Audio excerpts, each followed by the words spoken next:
Hello everyone, welcome to Future Commerce Minds.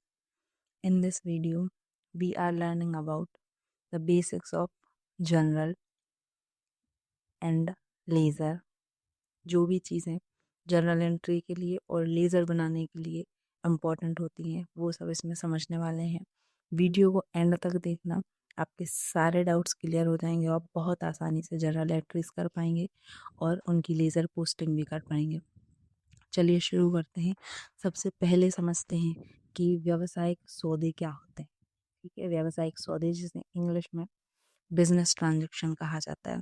तो इसके लिए सबसे पहले धन में मापी जाने वाली घटना, मतलब ऐसी कोई भी घटना जिसे हम मुद्रा के रूप में, धन के रूप में या फिर मॉनेटरी टर्म में माप सकते हैं, व्यवसाय की वित्तीय स्थिति को प्रभावित करती है।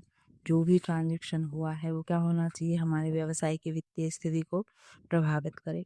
और तीसरा, प्रत्येक सौदे का क्या किया जाता है, लेखा किया जाता है। अब इसको एक एग्जाम्पल से समझते हैं कि मान लीजिए आप किसी शॉप पर एक कंप्यूटर खरीदने के लिए जाते हैं। अब जब आप कंप्यूटर खरीदने के लिए जाएंगे तो आप एक कंप्यूटर खरीदते हैं, इसके बदले क्या होगा, आप दुकानदार को कुछ पेमेंट करेंगे, उस कंप्यूटर की कीमत का भुगतान करेंगे, बदले में दुकानदार आपको वो कंप्यूटर देगा।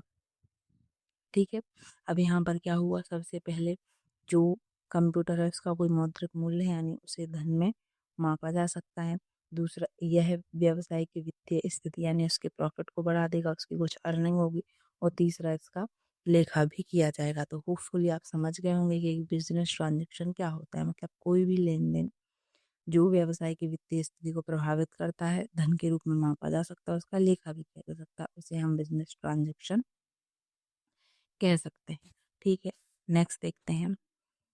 एक और इम्पॉर्टेंट चीज़ है, वो है स्रोत लेख या फिर जिसे सोर्स डॉक्यूमेंट कहा जाता है। अभी ये क्या होते हैं, तो सबसे पहले ये लेन देन का लिखित प्रमाण होते हैं, लेन देन का आधार होते हैं। अब इसके एग्जांपल आप देख सकते हैं, बिल हो गया, कैश मेमो हो गया, चालान, रसीद या फिर वाउचर। अब इसको समझने के लिए समझते हैं सोर्स डॉक्यूमेंट एक्चुअल में है क्या। सोर्स डॉक्यूमेंट मतलब जब भी कोई लेन देन होता है तो उसका जो लिखित प्रमाण होता है, ठीक है, वो हमारे लिए क्या होता है, सोर्स डॉक्यूमेंट होता है। जैसे कि जब आप कुछ नगद चीज़ खरीदते हो तो आपको कैश मेमो दिया जाता है। ठीक है, अगर कोई उधार चीज़ खरीदते हो तो उसके लिए भी आपको एक बिल दिया जाता है। ठीक है, तो इस तरीके की जो चीज़ें होती हैं जो कहीं ना कहीं हमारे लेन देन का प्रमाण होती हैं, वो कैसा प्रमाण होती हैं, लिखित प्रमाण होती हैं, उन्हें हम क्या कहते हैं, सोर्स डॉक्यूमेंट कहते हैं। कहीं ना कहीं उस लेन देन का वो प्रूफ होती हैं, ऐसा आप समझ सकते हो। ठीक है, नेक्स्ट देखते हैं। अब यहाँ पर सबसे इम्पोर्टेंट है कि जब आप जर्नल एंट्री बनाते हो, ठीक है, या फिर अकाउंटिंग की और भी चीज़ें करते हो, तो वहाँ पर मतलब सीधी सी बात है, जहाँ पर आपको किसी भी चीज़ को डेबिट और क्रेडिट करने की ज़रूरत है तो वहाँ पर जो रूल्स होते हैं वो डेबिट क्रेडिट के रूल या फिर नियम लागू होते हैं। ठीक है, तो अब इनके लिए जो मॉडर्न रूल्स हैं उनको हम समझते हैं कि वो कौन कौन से हैं। ठीक है, इसको एग्जाम्पल के साथ मैं आपको एक्सप्लेन करती हूँ और इनको आपको बहुत अच्छे से लर्न करना, समझना है, ताकि आप बहुत अच्छे से जर्नल एंट्री को बना सको। ठीक है, सबसे पहले हमारी जो असेट्स होती हैं, आप इसके पहले वाली वीडियोस में मैं आपको लाइबिलिटीज, असेट्स और कैपिटल, है ना, इन सारी चीज़ों के बारे में आपको बता चुकी हूँ। तो वहाँ से आपको पता होगा कि असेट्स क्या होती हैं। अगर आपने नहीं देखा है तो पिछले वीडियोस को आप देख सकते हैं। ठीक है, तो जो असेट्स होती हैं, अब हमें क्या करना है कि असेट के बढ़ने पर, यानी कि जब भी कोई संपत्ति बढ़ती है तो उसको हम क्या करेंगे, डेबिट करेंगे, और घटने पर क्या करेंगे, हम क्रेडिट करेंगे। ठीक है, यदि वो बढ़ रही है तो हम उसको डेबिट करेंगे, यदि वो घट रही है तो हम उसको क्रेडिट करेंगे। ठीक है, अब जैसे यहाँ पर एग्जाम्पल देख लेते हैं हम, क्या है, नगद प्राप्त हुआ। नगद प्राप्त हुआ मतलब कैश हमारे लिए क्या है, असेट है। जब हमें प्राप्त हुआ है तो ये क्या होगा, इंक्रीज होगा, तो इसे हम क्या करेंगे, डेबिट करेंगे। और हमने मशीनरी बेची है, मशीनरी हमारे लिए क्या है, असेट हो। जब हम सेल कर देंगे तो हमारी मशीनरी कम हो जाएगी, तो इसे हम क्या करेंगे, क्रेडिट करेंगे, यानी कि यह हमारी मशीनरी की वैल्यू को कम कर रहा है, या फिर हमारी जो संपत्ति है उसे कम कर रहा है, तो इसे हम क्रेडिट करेंगे। ठीक है, फर्स्ट रूल हो गया, काय के लिए आता है ये, असेट्स के लिए। नेक्स्ट देखते हैं, नेक्स्ट आती है हमारी लाइबिलिटीज या फिर दायित्व। अब क्या करना है, जब दायित्व बढ़ते हैं तो बढ़ने पर हम क्या करेंगे, क्रेडिट करेंगे, और घटने पर क्या करेंगे, हम डेबिट करेंगे। एग्जाम्पल देखते हैं कि हमने उधार लिया है, यानी जब हमने लोन लिया है, तो लोन लिया है तो हमारी लाइबिलिटीज़ क्या होगी, बढ़ गई, क्योंकि कुछ समय बाद उस लोन का हमें पेमेंट करना होगा। तो जब लाइबिलिटीज़ बढ़ गई हैं तो उन्हें हम क्या करेंगे, क्रेडिट करेंगे। और ऋण चुकाया, अगर हमने उसी लोन का भुगतान कर दिया, उसका पेमेंट कर दिया है, तो हमारी लाइबिलिटीज़ क्या हो जाएंगी, कम हो जाएंगे। जब लाइबिलिटीज़ कम हो जाएंगी तो हम उन्हें क्या करेंगे, डेबिट। ठीक है, सीधी सी बात है कि जो असेट्स के लिए होता है उसका उल्टा हम काय के लिए करते हैं, लाइबिलिटीज़ के लिए करते हैं। ठीक है, तो इसको आपको ध्यान रखना है।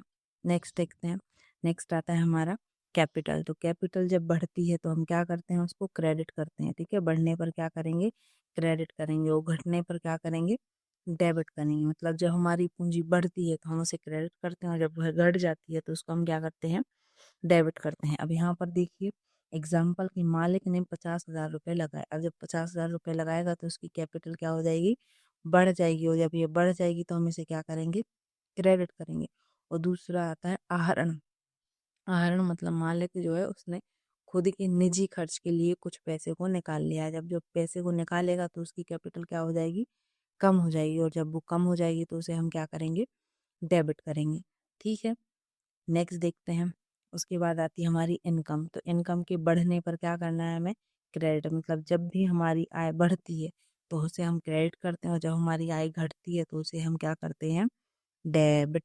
एग्जाम्पल जैसे कि हमें कमीशन प्राप्त हो किसी भी चीज़ का, जब हमें कमीशन मिलता है तो ये हमारे लिए इनकम हुई, और जब इनकम होगी तो इसे हम क्या करेंगे, क्रेडिट करेंगे। नेक्स्ट देखते हैं, नेक्स्ट है हमारे एक्सपेंसेस। एक्सपेंसेस बढ़ने पर हमें क्या करना है, डेबिट करना है, और जब वो घटते हैं तो हम क्या करेंगे, क्रेडिट करेंगे। जैसे कि हमने सैलरी का भुगतान किया है, मतलब सैलरी, तो सैलरी हमारे लिए क्या है, एक्सपेंस, और जब हम इसका पेमेंट करेंगे तो क्या होगा, ये डेबिट हो जाएगा। ठीक है, तो ये थे हमारे मॉडर्न रूल्स काय के लिए, डेबिट क्रेडिट के लिए। इनको बहुत अच्छे से लर्न करना, होपफुली आपको समझ में आएंगे। एक बार फिर से मैं रिपीट करती हूँ ताकि आपको ये समझ में आ जाए। ठीक है, तो सबसे पहले हमारी असेट है, जब वो बढ़ेगी तो डेबिट करेंगे, और घटेगी तो क्या करेंगे, क्रेडिट करेंगे। उसके बाद हमारी लाइबिलिटीज़ है, जब ये बढ़ती हैं तो क्रेडिट होगा, और घटेगी तो डेबिट होगा। तीसरा हमारी कैपिटल है, जब ये बढ़ती है तो क्रेडिट करेंगे, वो घटेगी तो डेबिट करेंगे। नेक्स्ट है इनकम, बढ़ने पर क्रेडिट करते हैं और घटने पर डेबिट करते हैं। उसके बाद है हमारे एक्सपेंसेस, बढ़ने पर डेबिट करते हैं और घटने पर क्रेडिट करते हैं। ये रूल्स जनरल एंट्री में